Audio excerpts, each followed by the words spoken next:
When should you actually move out of the basement? I've been paying for my housing since I was 19 years old, and it did teach me a ton of independence. 50% of people who make $150,000 to $200,000 a year are literally living paycheck to paycheck. Don't make it so expensive to find out what you don't want to do. Yeah, if you're really nervous about going out into the marketplace and not sure how you can afford, have that conversation with your parents. Financial literacy is going to make a big comeback with millennials and Gen Z. Forget about all those people out there. Forget about it. Forget about those people out there, Jen. They're not here. They're not here. We're just having a conversation about our favorite pastime and our income source, which is real estate.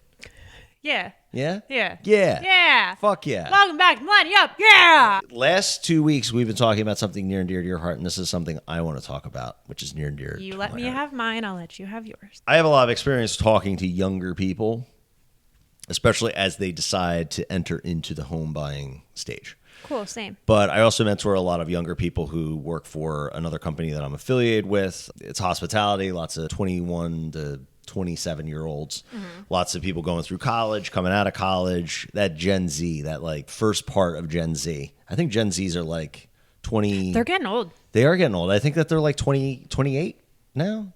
Ooh. You're a young millennial, and I'm like the youngest Gen Yeah, Xer. I'm like an elder millennial.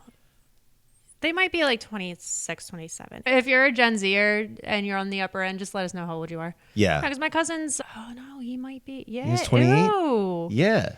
Ooh, okay. Yeah. Sorry, carry So, that first wave of Gen Zers are getting shit on the same way that millennials got shit on, which is for living in the parents' basement. I've got to say, so I just saw a reel on Instagram of some Gen Zer popping off and telling on the other generation about how they left them screwed. And it's I think they didn't specifically say, hey, I almost thought they were talking to millennials. And I was like, but then I was like, they're talking to the Gen Xers and they're saying everything that us millennials have been saying. And man, it just felt like I could get my popcorn, sit back and just watch them go. That's and right. I was like, you tell them. That's what we've been trying to say. Yep. Maybe after 2 generations worth, it'll start actually catching on here. So we said in our very first episode that shitting on other generations is that's just an American pastime. I think it's like more of a human pastime. I think the generations have always said that the younger generation and that there's always been resentment across I'm the... not wrong. Gen Z's weird. But Yeah, but you know what, man? As somebody who is... But as far as I'm- our I'm struggles, I think that we're going to find a commonality in the shit we got to pick up and the pieces that we got to put back together. Yeah, I don't disagree. I think that, first of all, these generational distinctions are, in a way, dumb. The difference between a 31-year-old and a 28-year-old is going to be very marginal. It's just the fact that one happens to be a millennial and one happens to be a Gen Xer, right? Let me But- think on it more, and I'm sure I'll have more to say, but carry on. Okay. So one of the pastimes and one of the political footballs that occur, and the thing I hear a lot of older people talking about and younger people talking about is, when should you actually move out of the basement? When you come home from college, should you live with your parents, or should you do this thing where you go out into the world, you've got your degree, should you go out into the world and start renting, making your own mark, whatever cliche, pull yourself by your bootstraps, whatever. I'm in a minority that says, I think it's ridiculous that 23-year-olds, 24-year-olds are asked to go out and start renting homes. I don't think it's financially feasible. I don't think it's viable from an economic standpoint. And I tell older people who are like their 50s and 60s and 70s, where they're like, and I know 50-year-olds are going to be like, I'm not old, but for the sake of our conversation, bear with me. Did you hear that, guys? Yeah. Damn it. You can either pay for your kids when they're 21, 22, 23, or you can pay for them when they need financial assistance because they're hemorrhaging cash into rent with no return on investment whatsoever. There is none. There's a lot of people who talk about renting your house and investing, and that's like a whole other side of a strategy. But I make the argument that a person only has one chance at like launching into their life from a wealth standpoint, from a health standpoint, and from a relationship standpoint. We just got done talking about relationships. To say like somebody stays in the house from 22, 23, 24.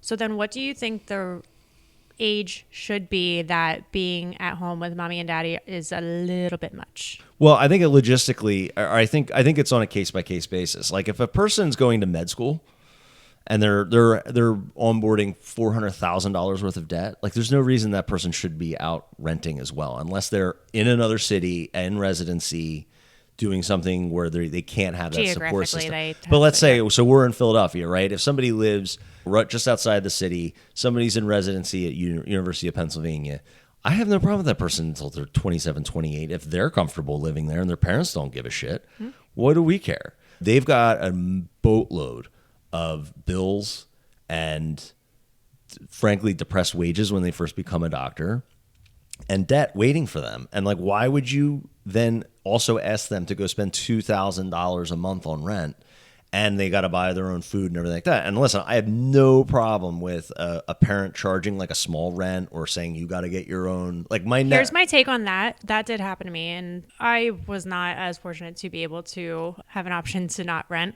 My living conditions were not great and not favorable, so I did get out on my own when I was 17. But for a short time, I did stay with a family member who charged me rent. And I was working part-time, and I thought it was a little ridiculous that she was charging me rent because I was freshly 18 years old. So here's how I think it should be handled. So if you are going to be somebody who is charging your son, daughter, niece, nephew, whatever they may be, and stay in your house, and you do want to get a rent from them, I think that you should keep all of that money. Don't spend it on yourself, but put it into a fund for them for when they are ready to go buy a house. Yeah, I've heard of that, and I think great idea. And I want to be very clear. I am not talking about failure to launch, like men who are like playing video games and working at like there as needs a cashier. To be an there has end to goal. plan. There has to be a plan. And like, so my point is that I think there's not enough conversations going on with parents and their kids about putting that plan together and understanding that, like, listen, if this person's working full time, they're not going to be home that much. And they're not going, but if they're loafing around and not doing shit all day, that's totally different. And maybe sometimes kicking them out of the house and like go see how hard the world is. Go see how hard it is to save money and cash flow. Or just like pissing their money away every month. Like, oh, well, I don't have to pay a rent, so I have all of this money instead of actually. And that could be. I'm talking about responsible adults. And just basically the parents and the kids who are organized and they want to put together a plan. And I see a lot of people that are like 27, 28. They have no savings and they've been living on their own for 4 or 5 years. I want to make the case that strategically and economically, it's better for that person to just stay home and forget what your neighbors say or your friends say. I'm talking to the parents. There's this whole thing about like bootstraps and the older generation is always shit on the younger generation, being like, I made it, so now you have to make it. And it's like, the world's a little different, man. The world's a little more expensive. Listen, I could take that take. Like I said, I've been out of the house and on my own since I was 17. I started paying to rent when I was 19. I got my own apartment, but I've been paying for my housing since I was 19 years old. And it did teach me a ton of independence. It did teach me how to have to manage my finances. And it taught me a lot about having to be like, I always was hyper independent, but even more hyper independent. Hold on. This was also at a different time. So this was also back in like 2009, 2010, 2011, where cost of living was a little bit lower than it is now. The cost for rent was a lot lower than it is now. My first apartment, I'm going to piss so many people off. It was like, I paid for my half. I paid $600 or like $650 a month for a 2-bedroom, 2-bathroom apartment. Dude, my wife and I rented an entire house for $950 in Lafayette Hill in 2008. 2008. 2008. There you go.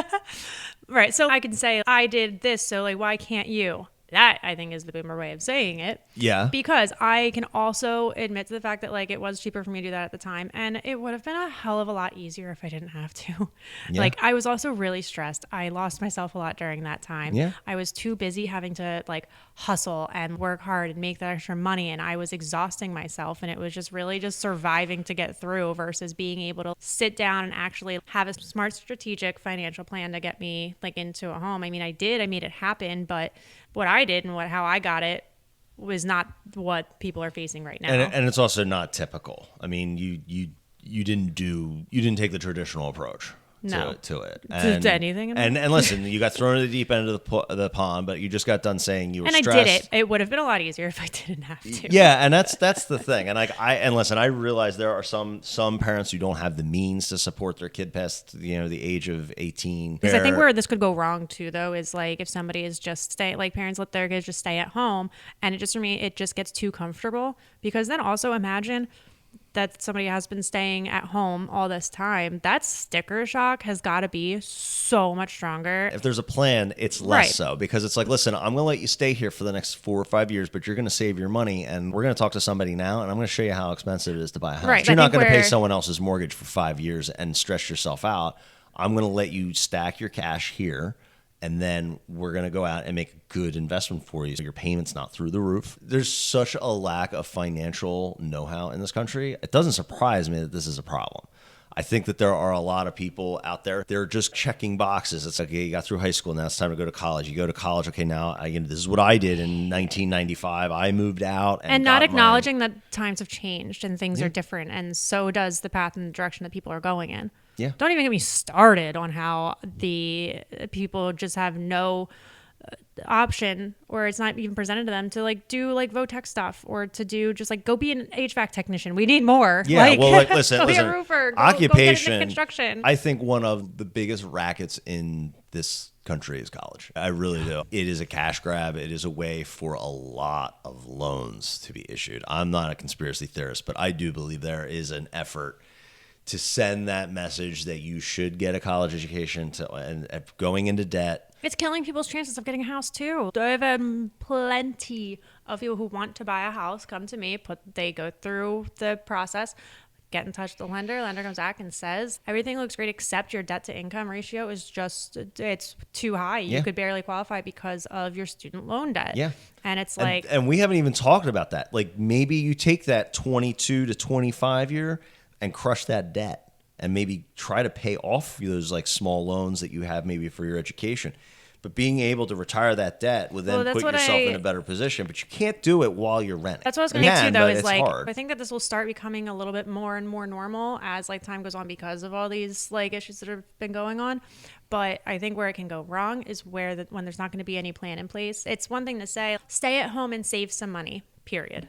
And then it stops there, but people have no idea how to save the money, what they're saving it for, in what amount of time, how much they need. Yeah. They have the right idea of, I'm going to stay home and save up my money, but that's it, and that's where it stops. And I think that's where a problem is going to start. I had a buyer who was 25 years old and his parent, and I said, oh, it's man, you got all this cash. He said, yeah, because when I was 19, my father had me talk to a lender, and he showed me exactly what it was going to take to buy a house. Oh my God, that's so cool. That's so smart. But guess what? The kid lived at home. He was making until he was 25, and then we found him a house.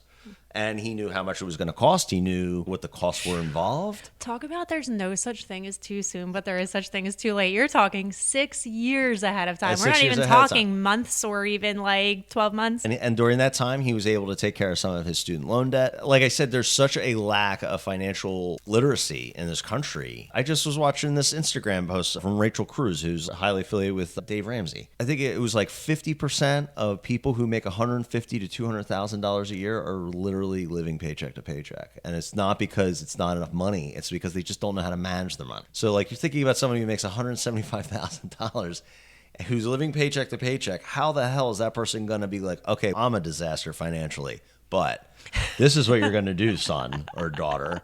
And so it makes sense. I also believe that financial literacy is going to make a big comeback with millennials and Gen Z. And I've always said that the party is going to stop with college when millennials have to start sending their kids to college. Or younger Gen Zers. People who started to really feel the crunch in the late 90s to early 2000s. And now college is just so expensive. Oh my God, I get into such a rant on college. You can ask any of my old kids from my old job. It would be Jen After Dark once the doors were closed and locked, where I would just go on tangents to them about how, because there's so much pressure on them to they're getting ready for the SATs and having to apply to colleges. And I was like, college is a scam. And I was like, people don't tell you what else you can do with your time. And plus, things that take 4 years, and then to be told that it might take another 4 years after that. Oh my God, 2 of them is okay, I want to be a doctor. But first, you have to take a yoga class. You have to do some like phys ed or English 100, where it's stuff that I learned in 10th grade English class. Well, listen, if you're going to be a doctor, a lawyer, or engineer that's highly specialized, go to college. Please do.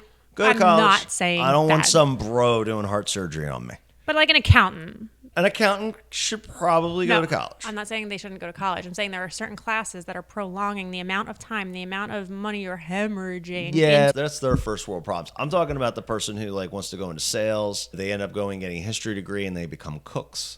They get majors. psychology degrees and they become construction workers. There's a lot of parents out there who don't clearly communicate with their kid. Like, you're going to go borrow all this money, and I know that's where like your buddies are going, or it's where you've always wanted to go, Or take the community college. Go to a community college to find out what you don't want to do. Don't make it so expensive to find out what you don't want to do. Yeah. Because you also shouldn't have the pressure at 17, 18 years old to know exactly what you want to do with the rest of your life. Here's a little fun fact. Most 37-year-olds don't know what they want to do with the rest of their life.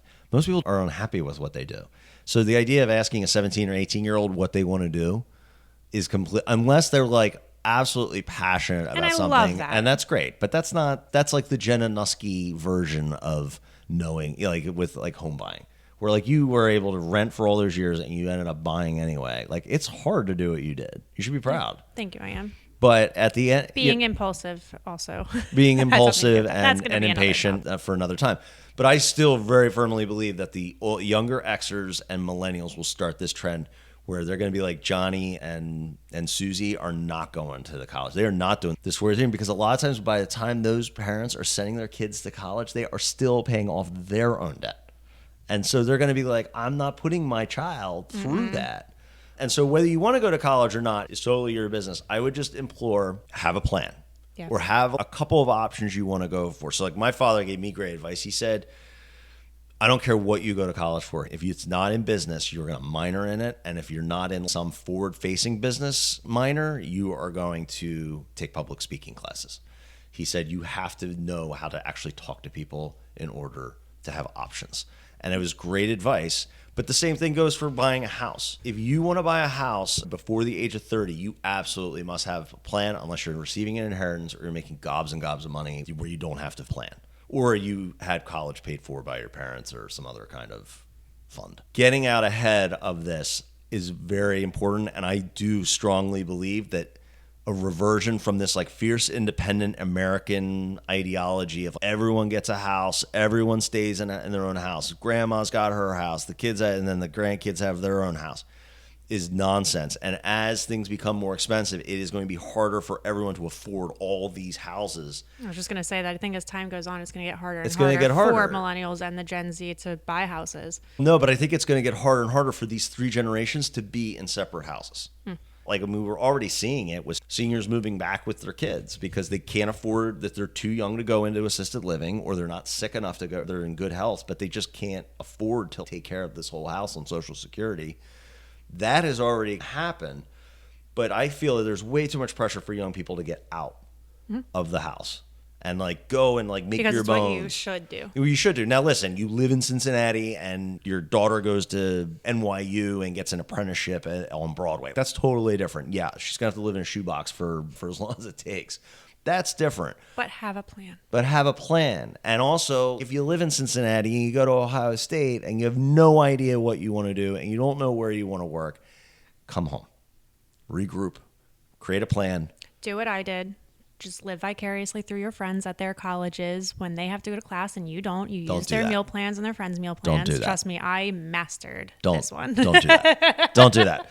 No, but I just wanted wanted. more advice. I don't want to be a dead horse, but I wanted to get on here and just really assure the younger listeners here: if you're really nervous about going out into the marketplace and not sure how you can afford, have that conversation with your parents and talk to them about, hey, I got a plan. I can pay you like a small rent, but the reason I want to stay here is because of X. I want to be able to buy a house in 4 years. I've already talked to a lender, or I want to talk to a lender. I want to get set up because I don't want to be poor as shit at 27 and nowhere. I want to have a plan. And I think most parents, as long as you have a pretty constructive relationship, would listen to that, probably be pretty impressed too. So that's my spiel. Okay, it was a good spiel. Yeah, it's a good spiel. I like this one. That was All good. right. I'm glad you got that off your chest. All right. So- Well, tune in next time. But for today, that's it. See you guys. Bye.